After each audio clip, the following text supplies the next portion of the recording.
눈에는 눈, 이에는 이. 타인의 생명을 앗았기에 국가와 제도 아래 자신의 생명을 내어놓아야 하는 사람들이 있다. 세상과 단절된 그들만의 공간에서 더 이상 자기 생명의 주인이 아닌 채 살아가는 사람들. 우리는 그들을 사형수라 부른다.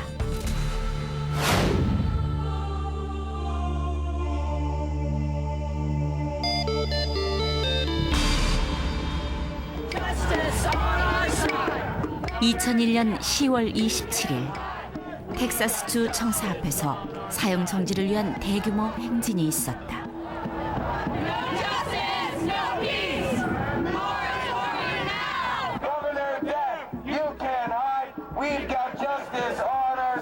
Well, I am attending this march because I'm greatly concerned about the, about the death penalty issue. I think that we should abolish it. We should do away with it. Texas is now being called the happy execution state throughout the world, and I think that it's just about time that we organize such as this. Maybe this is just a beginning, but even if it is, I won't take much of your time. The Beasleys are a beautiful, powerful family. My own loved one, Panchak Kamal Wilkerson, was executed by the state. What really hurt me about all this was the very first day that my son was arrested. You know, one of the investigators came up to me who was working on the case, and he tried to comfort me and soothe me by telling me my son was going to be killed. And he told me this before my son was ever put in a courtroom. And before March of 6, like I say, before March of 6, I never would have thought that my great state, my government would be operating under these pretenses and conditions. 사형수 아들을 두면서 비즐리 부부는 새로운 삶을 살아가고 있었다. 나폴레옹 비즐리. 그는 중학 시절 스포츠 스타였으며 3학년 때에는 학생회장으로서 교내에서 가장 인기가 많은 학생이었다. 그로부터 9년 후인 현재, 비즐리는 텍사스 북동쪽에 위치한 한 교도소에 수감돼 있다. 미국 내에서도 가장 많은 사형이 집행되고 있어 사형의 수도라 불리는 텍사스주.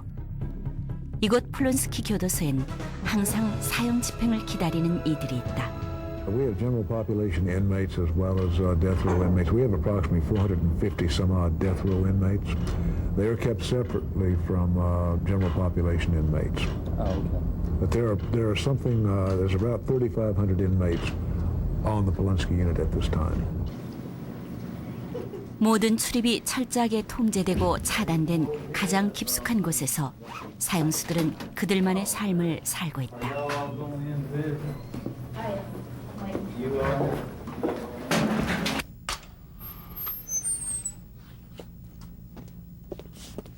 이렇듯 450명의 사형수가 철저히 격리되어 있는 곳에서 우리는 5개의 철문을 통과한 뒤에야 겨우 사형수 나폴레옹 비즐리를 만날 수 있었다. I'm 25 now, but I was 17 when I first got when I first was caught the capital murder case. I was tried, convicted of the April 19th, 1994 murder of John Ludick. It was a carjacking. He was 6'3" at the time, and I've been on death row for 7 years now, over 7 years. But I was tried in March 1995, and I've been here since. 비즐리에 의해 살해된 희생자는 백인이었으며 그의 아들은 판사였다. 이 사건에 연루된 사람은 3명으로 모두 흑인이었으며 10대였다. 이들 중 비즐리는 사형 선고를 받았고 나머지 둘은 80년간의 징역형을 선고받았다. 당시 비즐리의 나이는 17살이었다.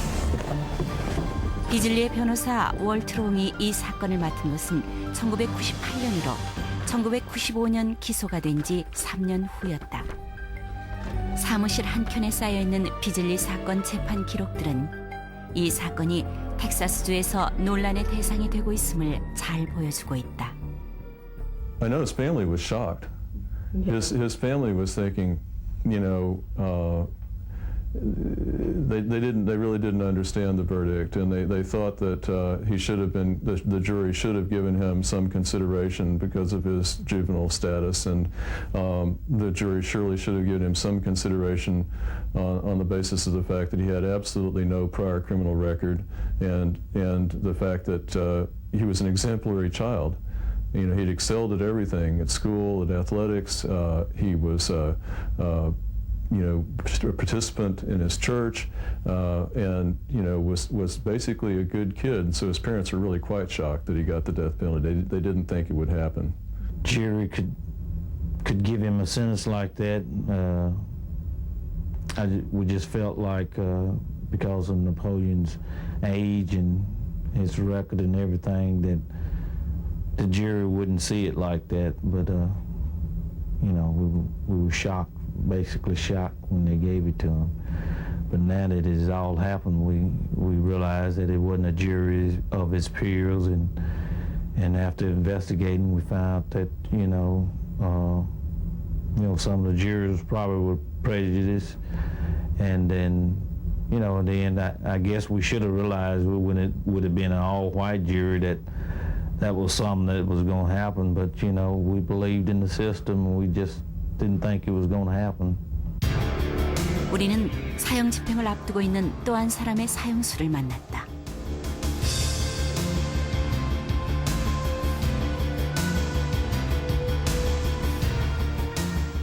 Gerald Lee Mitchell. I'm in here for capital murder, murdering a guy by the name of Charles Angelo Marino. 미첼 사건이 발생한 것은 1985년. 휴스턴 근교에 있는 한 작은 공원이었다. 당시 미첼은 건달 생활을 하며 청소년들을 상대로 마리화나를 팔고 있었다.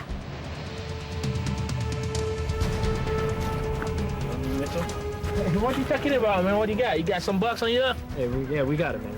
Hey, what you got on you? You got the marijuana, huh? You got Hey, no, you don't my shit. You. I got it. You got it. All right, I see. All right, move that way. Hey, what are you doing? Hey, we don't want any trouble. I don't think you want to mess with me. Nobody messes with me. Open it up. Just get it in, stupid. Get in there. God damn it. Get in there. All right. Okay, let's go. Now we'll go. And then he had Mr. Marino and his brother-in-law go into an abandoned house, had them kneel down on the ground, told them to put their hands up in the air because he didn't think that they wanted to die with their hands down. Shut up! Please save my life! Shut up! Just take the money. Scared shit! Ah! Please, don't do this! You want to save us? Please, don't shoot me!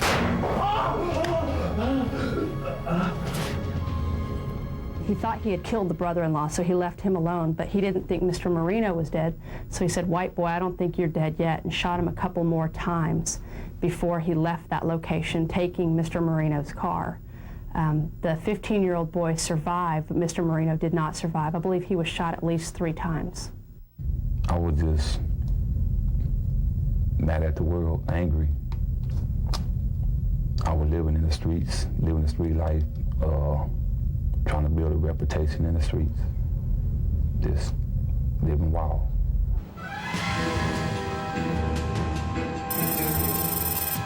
(1995년) 미첼은 1급 살인죄로 사형 선고를 받았다. 사형 판결을 받은 후 그는 3번에 걸쳐 항소를 했으나 모두 기각됐다.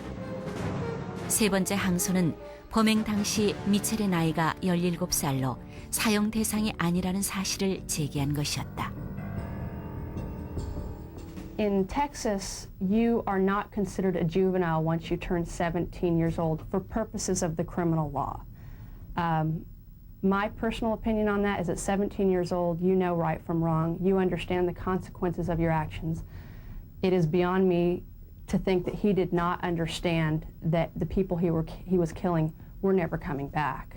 I think in this particular case, especially the death penalty is appropriate considering his past, all of the convictions he had as a juvenile, and again, in juvenile in Texas is 16 and under. 미첼은 조지의 중상류층이 거주하는 지역에서 어린 시절을 보냈다. 그가 다녔던 클립턴 중학교 역시 중상위권 학교였으며 비교적 친구들과 잘 어울리는 원만한 성격의 아이였다. Joe was a good child. He got along with the family real well. He with his friends. In school, he was C average, and he didn't start getting in trouble until he was 16. I couldn't believe it. Just couldn't believe it. I wasn't expecting it. 지난 17년 동안 혼자만의 공간이 돼주었던 이곳. 미첼은 이 공간에서도 더 이상 머물 수가 없다.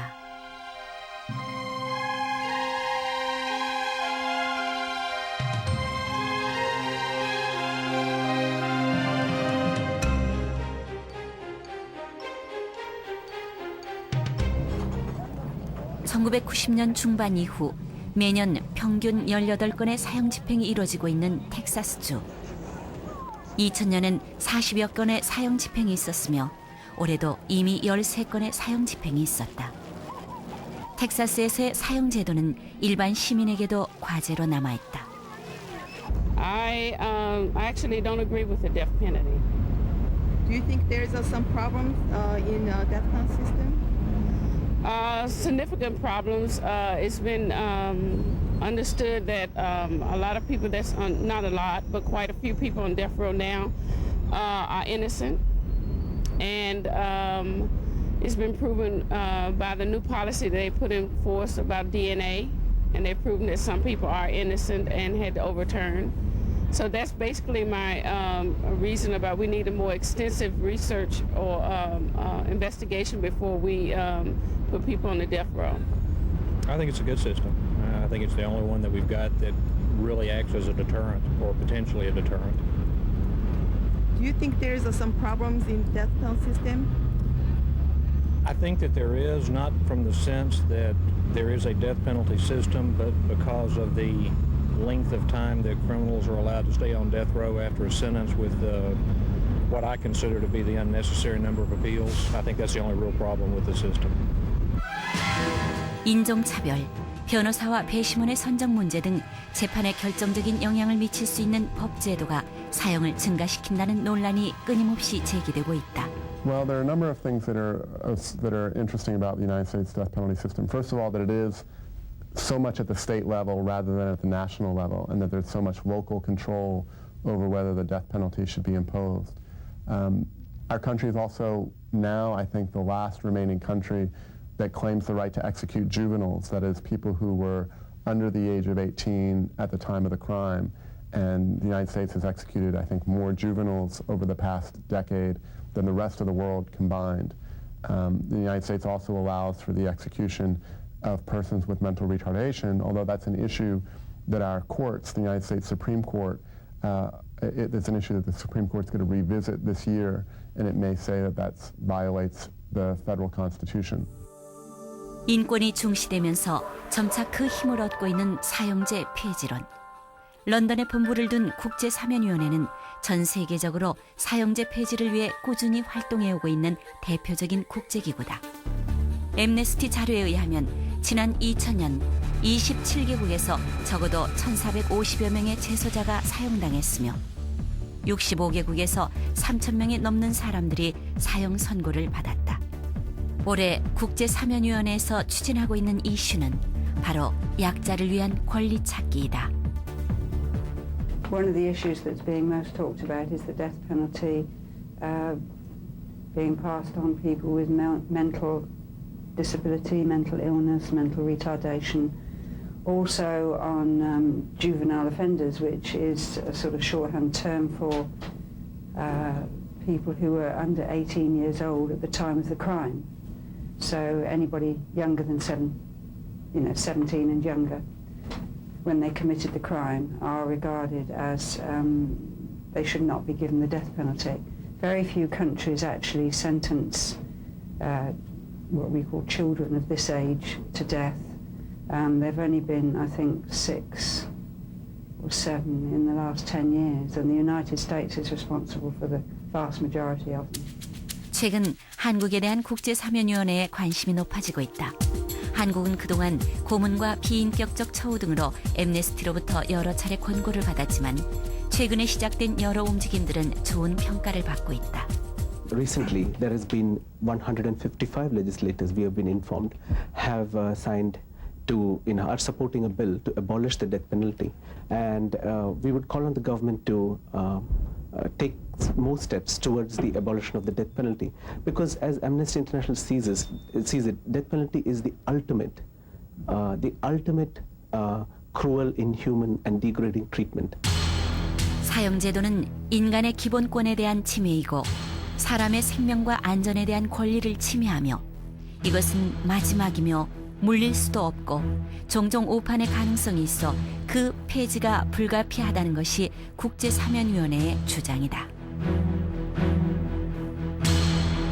텍사스 사형 폐지협회. 이들은 사형제 폐지를 위해 일반 시민들에게 다양한 교육을 해오고 있다. 특히 사형수들의 집행 일정을 관리하면서 그들의 권리를 찾기 위해 노력하고 있다.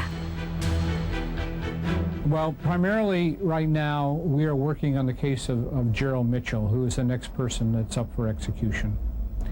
And Gerald is African American. He was convicted by an all-white jury. We don't think that that's a fair system. We think we're supposed to have a jury of our peers. He certainly didn't have that.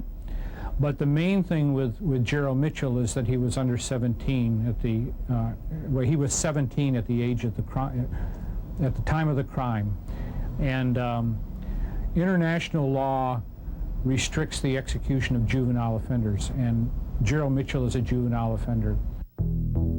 미첼을 구명하기 위한 노력들이 다각적으로 이루어졌다. 미첼은 이곳 텍사스 사형 폐지협회에 편지를 보내 자신이 청소년범이었으며 판결의 부당함을 주장했다.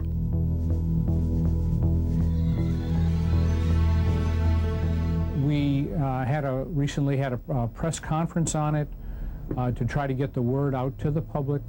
We are encouraging people to write the governor and to write the Board of Pardons and Paroles, asking for that his sentence be a life sentence, not the death penalty. Probably Gerald, even if he gets a life sentence, he'll be in prison for the rest of his life. So it's not that we're trying to get him off from punishment. It's just that we don't think he should be executed.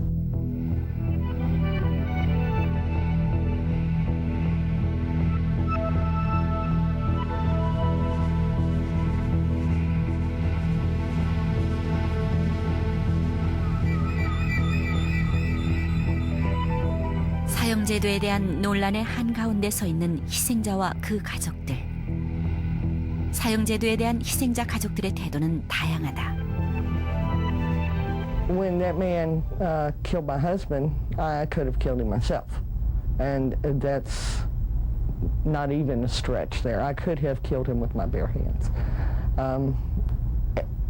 My life was ruined. It was in shatters. I didn't know how to put it back together. And when I found out that she was murdered, that's probably what got me the most, was that I wasn't going to have my little baby brother or sister. And so I started screaming, but mommy's pregnant, mommy's pregnant. A few weeks after that, it was just kind of a blur. I was just kind of emotionless. You know, I didn't really want to play or, you know, laugh or have fun or anything. I was just really, really upset. I missed my mom. 희생자 캐시의 가족들은 가해자를 용서함으로써 언론의 집중적인 조명을 받았다. Was raped. 에이미의 엄마 캐시는 친구와 함께 커피를 마시려고 외출했다가 돌아오는 길에 강간 후 살해당했다. 범인은 15살 전후의 소년들이었다. 당시 캐시는 26살로 임신 2개월째였다. She was shot once in the leg and 3 times. In 1988, I pled guilty to first-degree murder and sexual assault. I'm currently serving a sentence of 54 years. We wanted to meet with him. We wanted to meet him. We wanted to ask him some questions. And we wanted to hear him say he was sorry. I knew he was because someone talked to him. But I wanted to hear it for myself. 15 years of grief and guilt and soul searching have come down to this moment. When she was out there and she heard me and him talking, we had realized we'd already gone too far.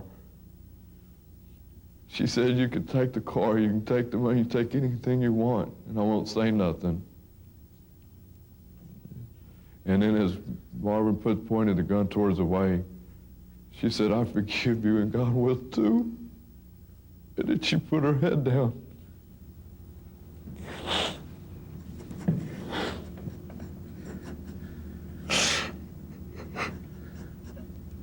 I'm like, wow, you know, these guys were my age when they killed my mother. And so it really got me to look into the story, and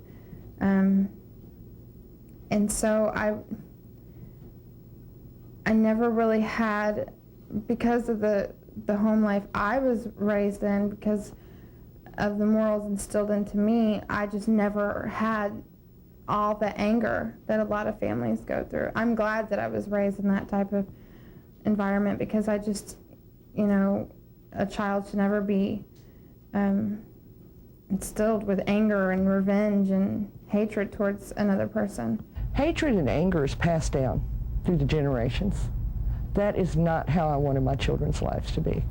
I wanted them to be able to find joy and to be able to do something positive with their lives, to live life and not be buried in that awful place, because it is a terrible place to be. 화해를 위한 희생자 가족 모임은 살인이라는 범죄와 가족을 잃은 참담함을 함께 겪고 있는 가족들을 보호하는 한편 사형제도 폐지를 지지하고 있다. The execution has not changed anything. We executed more people than anywhere else in the United States, and it has not changed a thing. Our violence crime is still very high. Also, from the other perspective, I have several shirts that say, "Don't kill for me." It would not do anything to help my healing if another person died. They also have a family. They have a mother or a grandmother. They have children. Why would I want to inflict that kind of pain on someone else who's totally innocent? 사형 집행일을 앞두고 미첼이 마지막일지도 모를 편지를 보내왔다. You know something? If it is meant for me to be executed, I would want Marcus and Nathan to witness it. Hopefully it would wake them up to reality. I looked at my visitor list and saw that I still had red on it, so I took him off and put Dwayne on there. So let him know that he is on there, so they try to take off from work for that Friday and Monday. Also, I put him and Jenny down to witness it, should it come to that, which it's not. Yeah, he's scared, but the only time he cries when I start crying. And if I don't start crying, he won't cry. The majority of the time, he gonna cry because I'm standing there and cry, because it hurt. Did you cry yesterday? Yeah, I cried, and then that's when I walked away and let one of the other family members go talk to him for a while so I can try to straighten up. So I want to break him down. My father was killed 12 years ago. And I did not, you know, I mean, he wasn't charged with a capital, the person who did it wasn't charged with a capital crime. But even if he had been, I wouldn't have wanted him to get the death penalty because it wouldn't have brought my father back. 사형을 원치 않는 것은 비즐리의 부모도 마찬가지였다. Right now, we're just hoping that Napoleon gets an opportunity to receive the life sentence, and then we'll work from there. We don't know what. We just want that to happen first thing. You know, only way he's gonna be able to prove to them that he's rehabilitatable is he gonna have to be alive. If he's dead, he ain't gonna be able to prove nothing to nobody, and we want him to have that chance and that opportunity. 사형수로 삶을 산 지 7년. 2001년 6월 비즐리에게 사형 집행일이 통보됐다.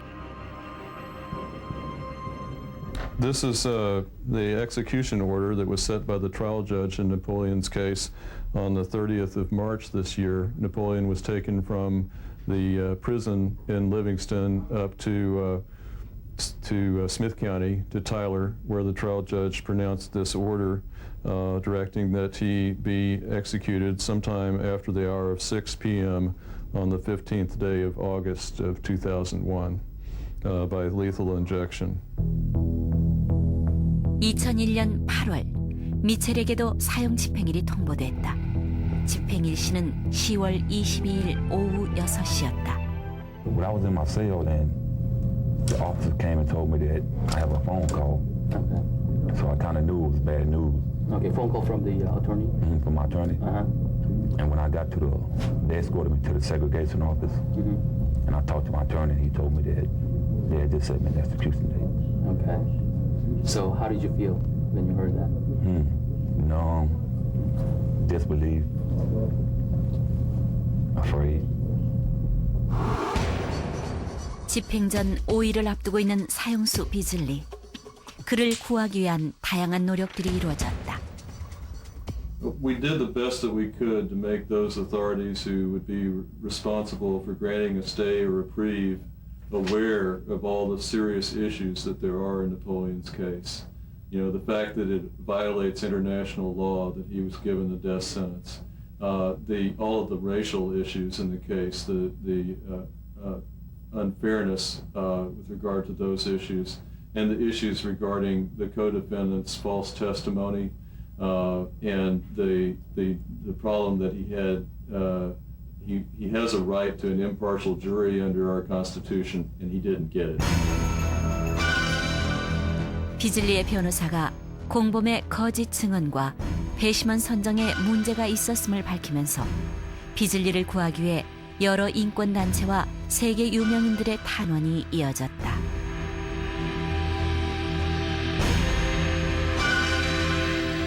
Give indignity to what we try, and then we leave the rest alone. You know, if it happens, it happens. If it doesn't, you know, I'll be ready for that too. That's kind of like where I'm at. It's not, I don't really have a chance to fear. It's just you do what you can and leave the rest alone. I have to accept it, whatever comes. I have to accept it.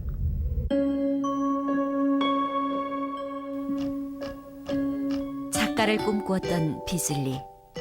사형수로 있으면서 펜팔로 알게 된 한 독일 여성이 그의 시에 곡을 붙여 옥중으로 전달했다.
For 8 hours that Tuesday, and so things were pretty good. You know, we were all there, and you know, it was on an upbeat note, and Napoleon had told us that, you know, that he was prepared. So we remained strong, and we smiled. And we try to make things easy for him. So we just really never embraced the fact that he wouldn't be around. 비즐리의 사형 집행일인 8월 15일 오전 8시.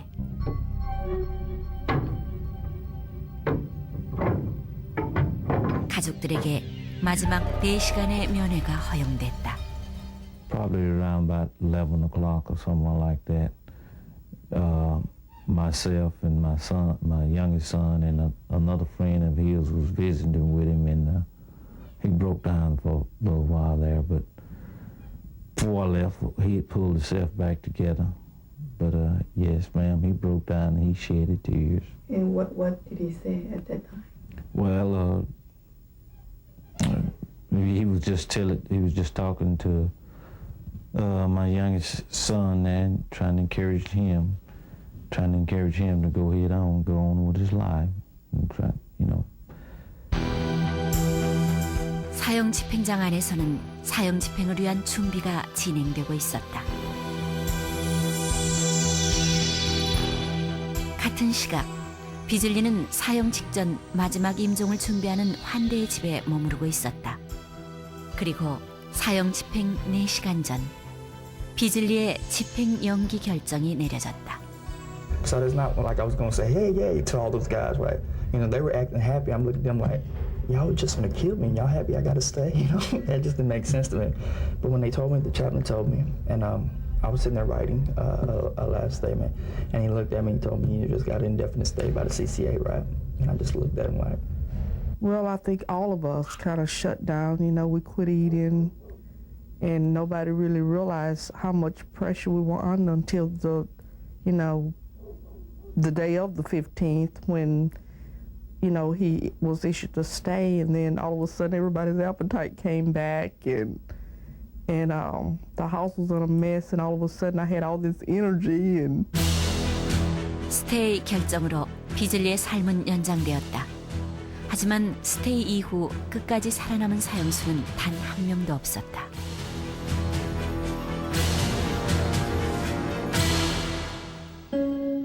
비즐리의 스테이 소식은 모든 사형수들에게 희망을 주었다. 미첼의 변호를 담당하고 있던 슈나이더 변호사는 대법원에 항소를 했다. Gerald's case is pending in the Supreme Court to whether or not the Supreme Court will decide whether to bring the United States into the international community. And what's really interesting today is that we're asking the world to support us against terrorism. Mm-hmm. And we are only one of 3 or 4 countries in the world that executes children. No judge makes that determination for a child when he commits an act like he commits a murder when he's 17. The execution of 17-year-olds is constitutional. Each state, you will find, on its own, draws the line as to what they believe is an appropriate age for the death penalty. Texas has drawn theirs at 17. 스테이 결정은 미첼에게 남은 유일한 희망이었다.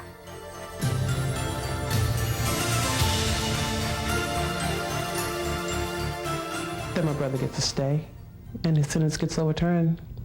I mean, he'll accept a life sentence. But killing him, it's not going to do any good. It's not going to bring the person back. And my brother was 17 when he committed the crime. He's 33 now. He's totally different. 사형 집행 4일 전 미첼의 마지막 스테이 신청이 기각됐다. I'm a born-again Christian, so I do believe in heaven and hell.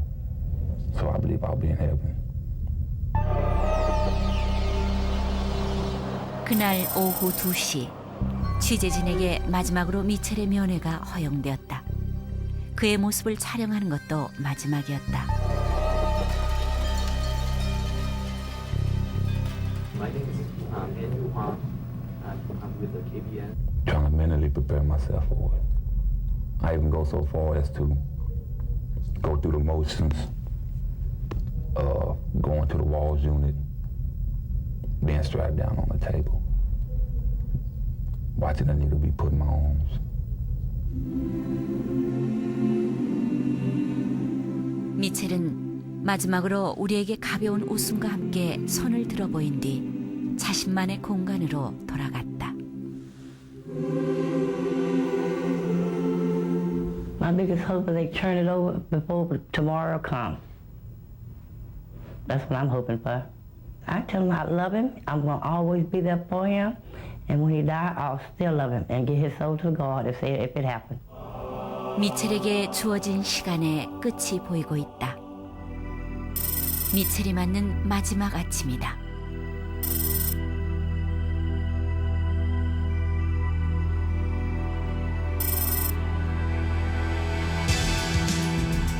새벽 5시 30분. 미첼 가족은 2시간 떨어져 있는 플론스키 교도소로 마지막 면회를 떠났다.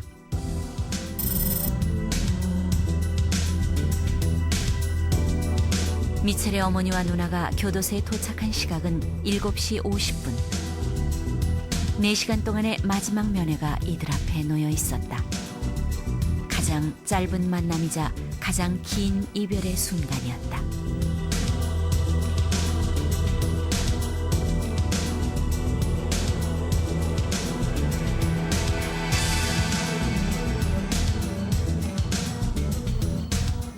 We just talked about different stuff that's been going on in the family and stuff, and just laughing and joking. It's like a normal way, yeah, normal day. Trying to maintain positive thoughts. So that was your conversation like, is there anything special that you said, or? No, not out of the norm. I just told him, we just get through this little obstacle and I'll see him next week. Oh, you said that? Yeah. What was his statement, last statement, when he? That he'll be talking to me later on over in Huntsville, because he can call me once he gets over there on the phone. Yeah. So he's gonna call you? Yeah. Okay. 미첼과의 면회가 끝난 시간은 정오. 집행 6시간을 앞두고 가족들은 헌츠빌에 있는 사형 집행장으로 향했다. 이제 남은 것이라곤 이 환대의 집에서 증인 호출을 기다리는 일이었다. How do you feel? I feel very sad right now. Very depressed. 휴스턴에서 유일하게 사형 집행이 이루어지는 헌츠빌 교도소. 사형 집행 2시간 20분 전에 희생자 가족이 먼저 사형 집행장에 입장했다. 16년 전 아들을 살해한 사형수의 마지막 모습을 보기 위해.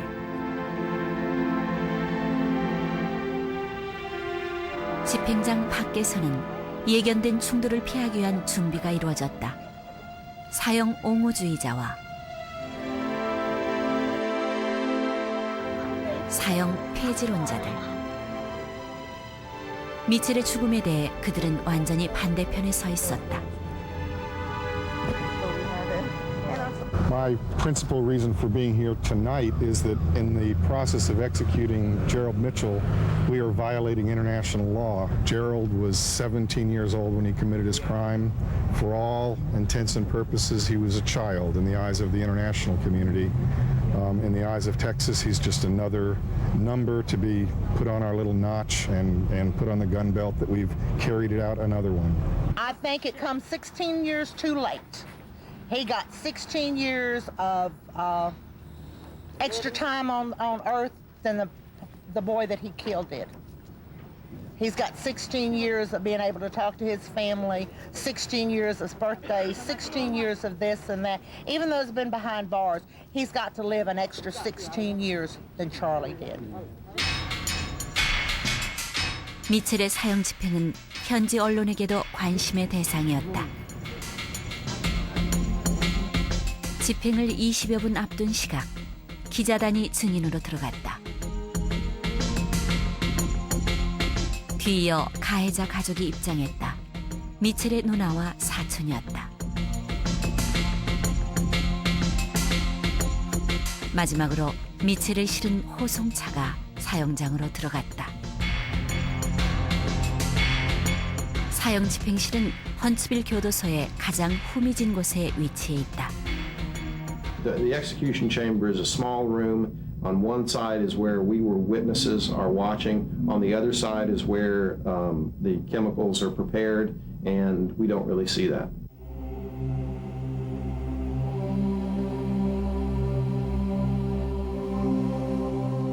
죽음의 준비를 마친 뒤 최후의 식사 시간. 미첼이 마지막 식사로 요구한 것은 졸리사탕이었다.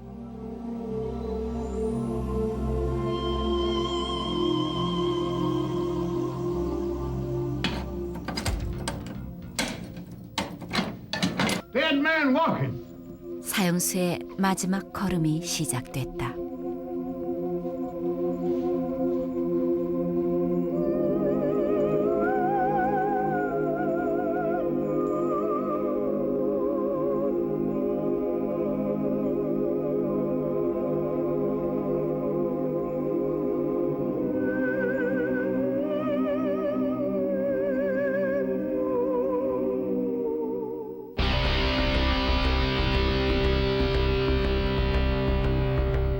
witnesses to the execution are brought in at the last minute. Before the witnesses come in, the inmate is prepared. He's brought into the execution chamber and he is strapped down to a gurney. His arms are strapped out against, on his side like this. And you have an IV which is inserted into his arm.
Charlie's with us.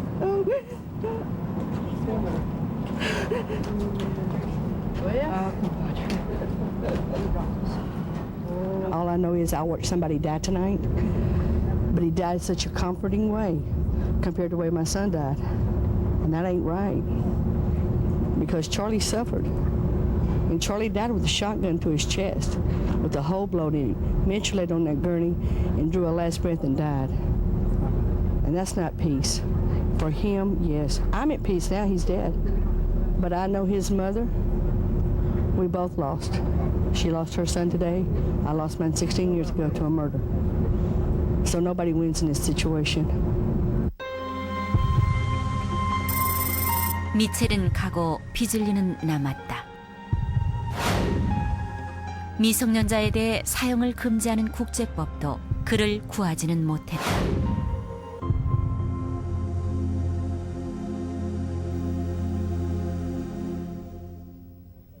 살아남은 비즐리. 오늘도 부모는 아들을 면회하러 교도소로 간다.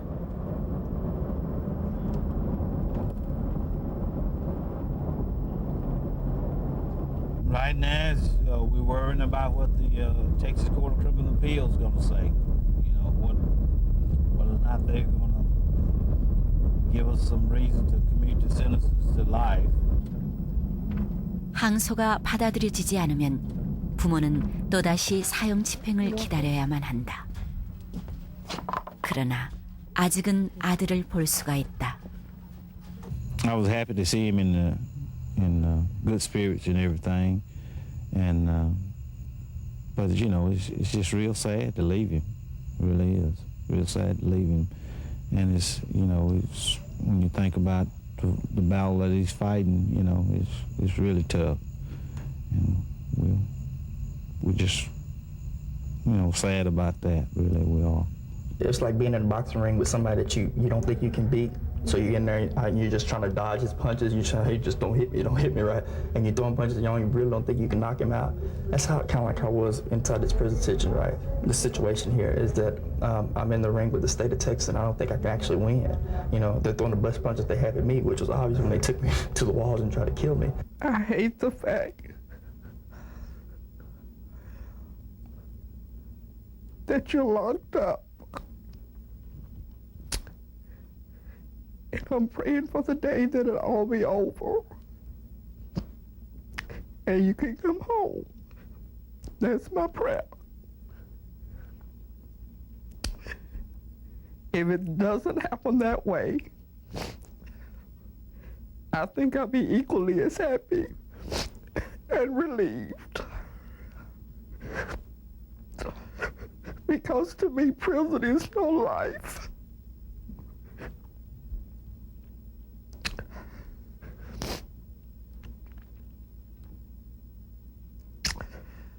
but I was there with you when you came into this world. And no matter what, I'll continue to be there. 그들은 아들과 함께 있기 위해 이곳에 왔다. Jerry appears to be something about taking a person out and hanging him from the highest tree. You know, back in those days, all that was called was a lynching, and nowadays they try to cover up that same thing by calling it an illegal execution. You know, So I ask each and every one of you, please continue in prayer. Pray for my son, pray for all the death row inmates, and pray that our system of government will change so that they will see all this hate and revenge that they'll allow them to happen in our state. Thank you. This is all to build momentum for trying to get a moratorium, which we have to do through changing the laws. And that's hard work to do that. But we'll have another march next year, and we hope to have more and more people. And we will be meeting with legislators, and then we're going to be trying to get people to vote the right way. And so that's our plan.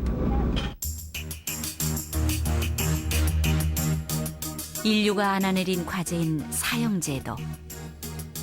세계적으로 매년 3천여 명에게 사형 선고가 내려지고 있으며 현재 우리에게는 집행일을 모른 채 자신의 죽음을 기다려야 하는 50여 명의 사형수가 있다.